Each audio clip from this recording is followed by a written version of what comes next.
Guys, এটা আমার বাড়ির সামনে পেয়ারা গাছ।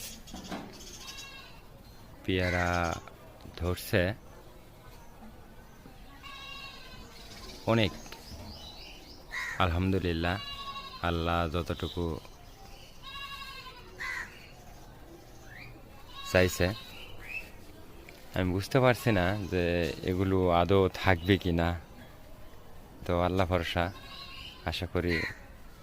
এতটা পরিচর্যা নিতে পারতেছি না, পরিচর্যা করতে পারতেছি না যে বলতে পারবো যে থাকবে, কেননা কোনো যত্ন ছাড়া কোনো যত্ন করতে পারি না আমি।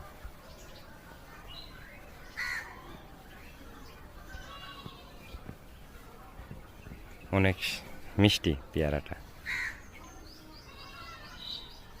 ঠিক আছে গাইজ, আপনারা ভালো থাকবেন, দোয়া রাখবেন আমার জন্য, আমার পেয়ারার জন্য।